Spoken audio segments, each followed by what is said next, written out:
Puji syukur kita panjatkan kepada Tuhan Yang Maha Kuasa, berkat karunia serta rahmat-Nya. Pada kesempatan kali ini saya akan mempresentasikan tentang studi kelayakan bisnis Gelang Simpai. Ini memenuhi tugas dengan mata kuliah studi kelayakan bisnis. Sebelumnya saya hormati Ibu Puspa Leni, Sarjana Ekonomi Magister Manajemen, di mana pada kesempatan kali ini adalah saya mengambil studi kelayakan bisnis tentang Gelang Simpai, di mana Gelang Simpai ini terbuat dari hasil alam sendiri. Adapun latar belakang pada proposal saya ini adalah tentang bagaimana dan mengetahui bahwa Gelang Simpai itu merupakan salah satu jenis karya seni dari daerah Mentawai yang memiliki motif yang unik, sehingga pada zaman dahulu Gelang Simpai ini hanya digunakan sebagai seni bagi orang muda. Tapi di zaman sekarang itu bukan hanya sekedar terdapat nilai seninya, tetapi sudah menjadi sumber ekonomi atau pendapatan bagi kaum muda. Gelang Simpai ini juga sudah menjadi primadona di kalangan orang-orang muda maupun pelajar ataupun orang tua. Ini sudah menjadi pendapatan bagi masyarakat, apalagi kalangan orang muda. Gelang Simpai ini dianyam dan sangat menarik sekali karena pemasangannya bisa dari tangan kita sendiri dengan memerlukan waktu yang sedikit, kurang lebih 30 menit, tergantung motif yang diinginkan oleh pembeli. Kemudian selain itu juga dapat menambah keindahan. Gelang Simpai ini setelah selesai dibuat langsung diberikan minyak kelapa agar warnanya itu terlihat mencolok. Kemudian adapun maksud dan daripada kegiatan usaha saya ini, saya memilih usaha ini karena proses pembuatannya cukup mudah bagi yang pemula, termasuk juga yang sudah terbiasa. Saya mendirikan usaha ini karena juga bahan-bahannya pun tidak terlalu mengeluarkan banyak biaya. Kemudian adapun tujuan studi kelayakan bisnis yang saya ambil ini untuk mengetahui apakah ide bisnis tersebut dapat dilaksanakan. Kemudian juga melatih diri kita untuk berwirausaha, melatih mental kita, mengukur peluang keberhasilan suatu usaha di mana kita sebagai pengusaha mendapat apresiasi nilai bisnis tersebut layak dijalankan atau tidak. Kemudian ini saya mengambil nama usaha itu Gelang Simpai. Bidang usahanya Gelang Simpai ini merupakan suatu kerajinan tangan yang dianyam dan mempunyai bahan dari alam sendiri. Kemudian juga ada proses segmentasinya. Besarnya bahan Gelang Simpai yang kita buat supaya mengembangkan segmentasi dari olahan rotan yang mencakup dari selera oleh pelanggan, sehingga saya pun juga terinspirasi untuk berinovasi terhadap produk gelang simpai ini dengan berbahan rotan macam-macam variasinya.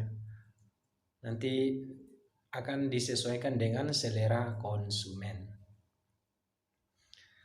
Adapun juga ini di samping itu ada targeting. Targetnya di pasar bisnis gelang simpai ini sangat luas. Konsumennya berasal dari semua kalangan, terlebih dengan harga yang cukup terjangkau. Maka dari kalangan pelajar sekolah, mahasiswa apalagi, para pelajar dan orang-orang yang berpenghasilan rendah sampai menengah ke atas.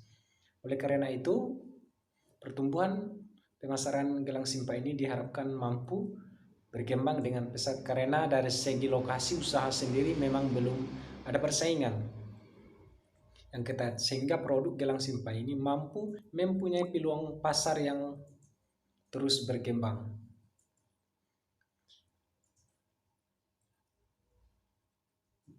Dan juga ada analisis produk, di mana secara umum bahwa produk itu merupakan segala sesuatu yang kita hasilkan dari proses produksi berupa barang atau jasa. Intinya dapat diperjualbelikan kepada pelanggan. Nah, ada sistem promosinya,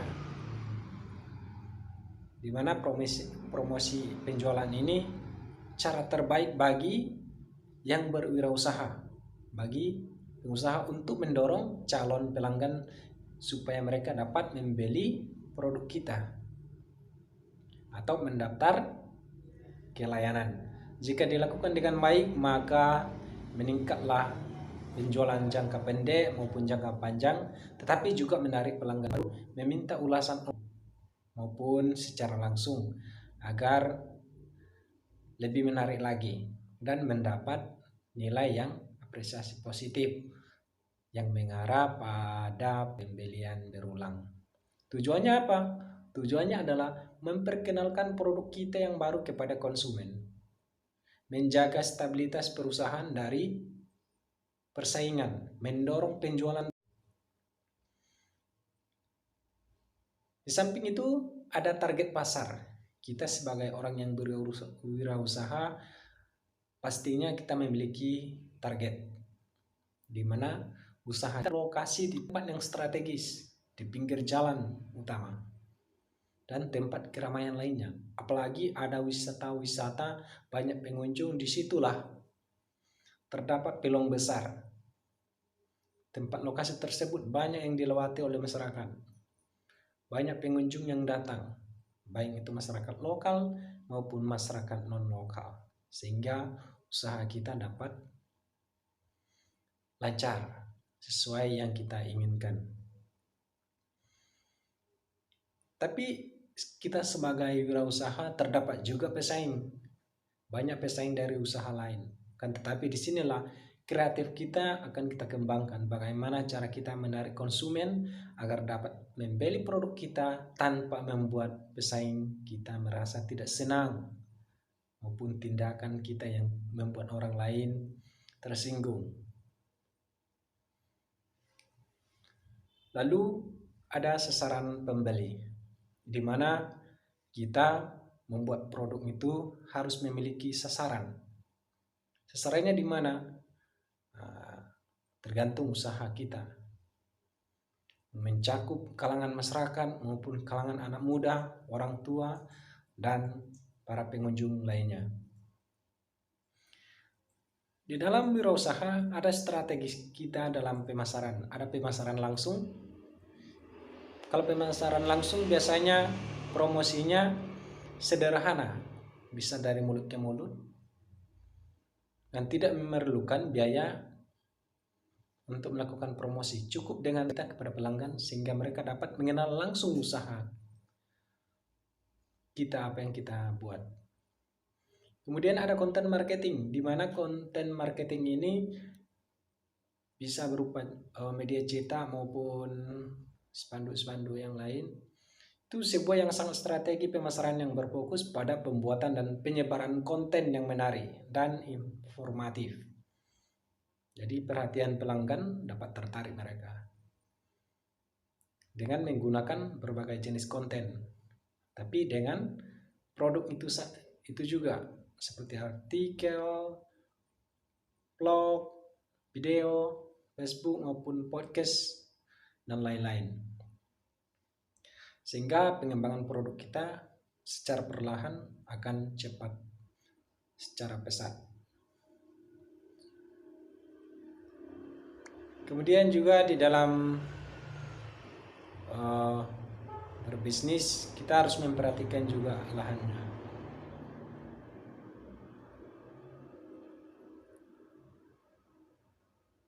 Mungkin itu saja hasil presentasi saya. Akhir kata saya ucapkan terima kasih. Adalah penyimpan.